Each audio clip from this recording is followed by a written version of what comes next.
Hello to everyone.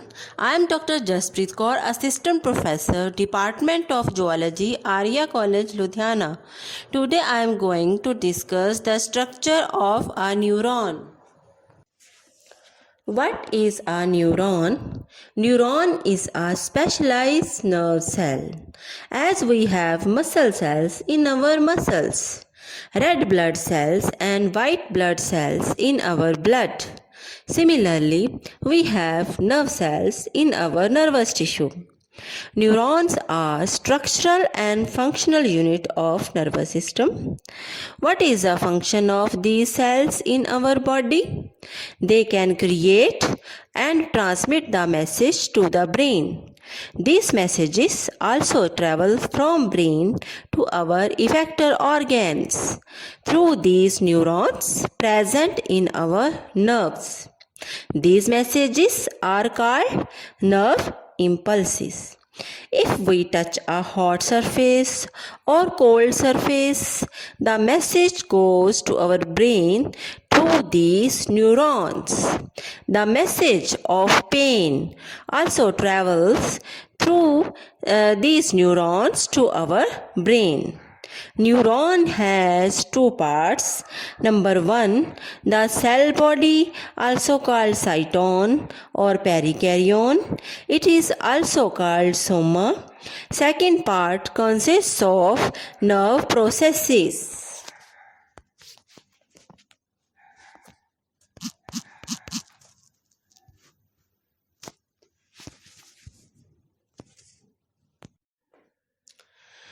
Coming to first part of the neuron, that is cyton, its shape is variable. It may be rounded, oval, polygonal or pyramidal. Its size varies from 4 micrometer to 135 micrometer. The nucleus is large in size. It is centrally placed. It also contains nucleolus. What is the role of nucleus? Nucleus contains DNA, which controls the activities of a cell. Cytoplasm of cyton or cell body in a neuron is called neuroplasm. It is granular. It is granular because of the presence of some granules in it. These granules are called Nissls granules. The neuroplasm also contains some fibrils called neurofibrils.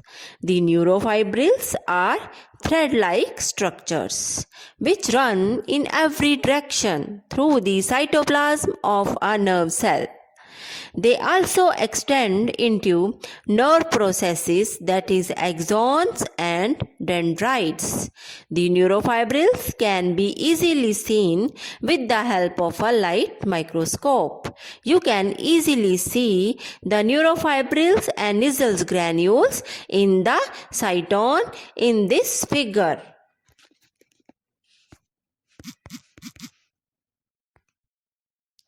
I have told about the presence of Nissls granules in the previous slide.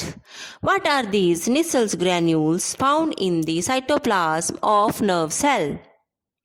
They also have the other name called trigoid granules.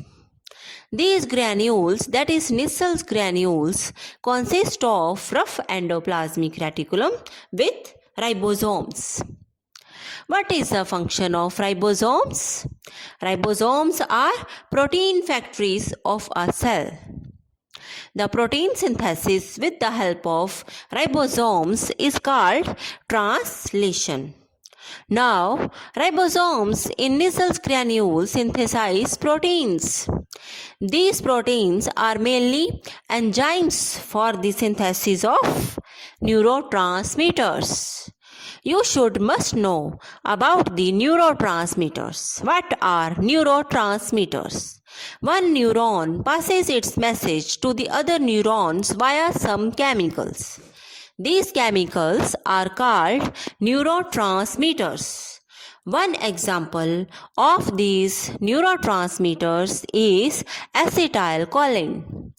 Neuroplasm, that is Cytoplasm of nerve cell has large number of mitochondria. Mitochondria are the powerhouses of a cell. They produce energy for the cell. This energy is used for the nerve conduction in a nerve cell. Except mitochondria, the neuroplasm also contains Golgi apparatus.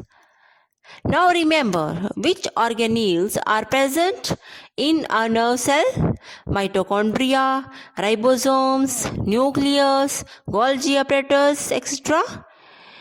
One organelle is absent in a nerve cell. What is that organelle? That is centriole. What is the function of the centriole? If you remember, the centriole helps the cell in cell division. If centriole is absent, then nerve cell cannot divide. It is not capable of cell division. Neuroplasm also contains some melanophores having melanin pigment and lipochromes having yellow or orange pigment. The second part of nerve cells include nerve processes. These nerve processes are protoplasmic strands of cytone. The function of these processes is to conduct and transmit the nerve impulse. These processes are of two types: dendrites and axons. In this figure, small tapering processes can be easily seen emerging from the cell body. These small processes are called dendrites.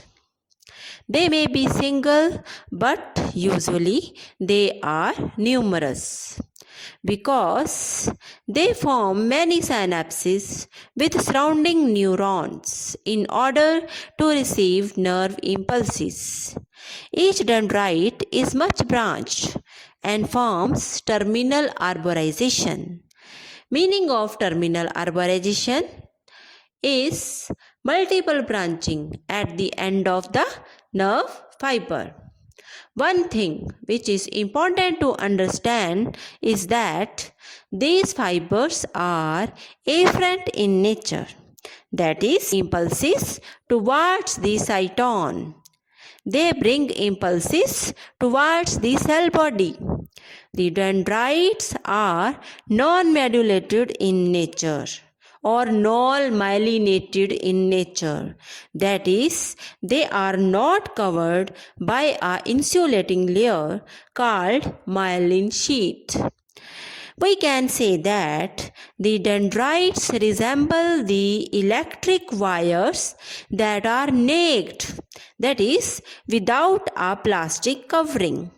Myelin sheath, which is an insulating layer, consists of protein and fatty substances. As I have told about, the dendrites are protoplasmic extensions of cell body. The cell body contains Nissls granules and neurofibrils. Therefore, dendrites also have both Nissls granules and neurofibrils.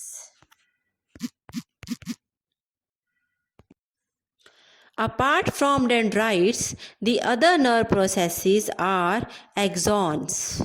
There is usually a single axon in a single nerve cell. These are longest cylindrical nerve processes of neurons.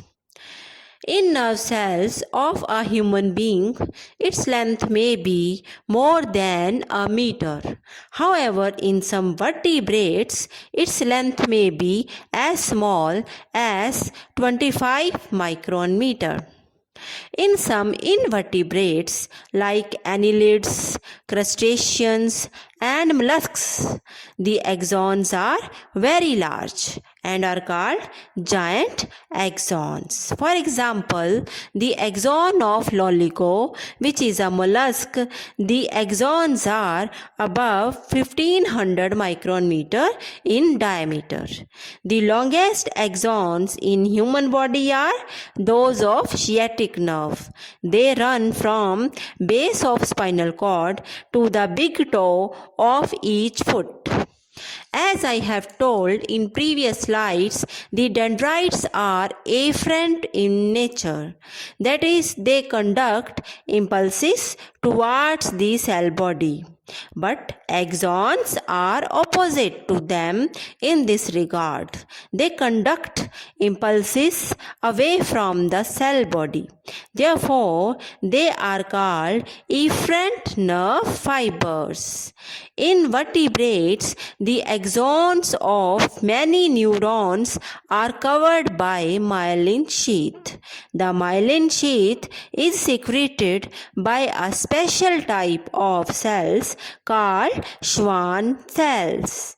In this figure, the dark colored large process can be seen. It is axon. The axon is covered by myelin sheath. The sheath can be seen covered by narrow elongated cells having nucleus. These cells are called Schwann cells. In this figure, you can see the nodes of Ranvier. Nodes of Ranvier are gaps between adjacent Schwann cells. I have told previously that myelin sheath is insulating layer. This insulation helps the fast transmission of nerve impulse. Axons have only neurofibrils. Nasal granules are absent in it. If you remember in the previous slides, the dendrites possess both nasal granules as well as neurofibrils. This is also a major difference between axons and dendrites. The branches of axons may show terminal arborization, that is, multiple branching at their ends. The endings of axons are called telodendria. Some telodendria are knob-like and are called synaptic knobs. A synaptic knob is clearly visible in this figure. The swollen base of the axon is synaptic knob. The synaptic knobs form synapses with dendrons of other neurons. The plasma membrane of axons is termed as axolemma, and cytoplasm of axon is called exoplasm. The exoplasm contains neurofibrils, mitochondria, nasal granules, and Golgi apparatus are lacking in it. This was all about the neuron structure.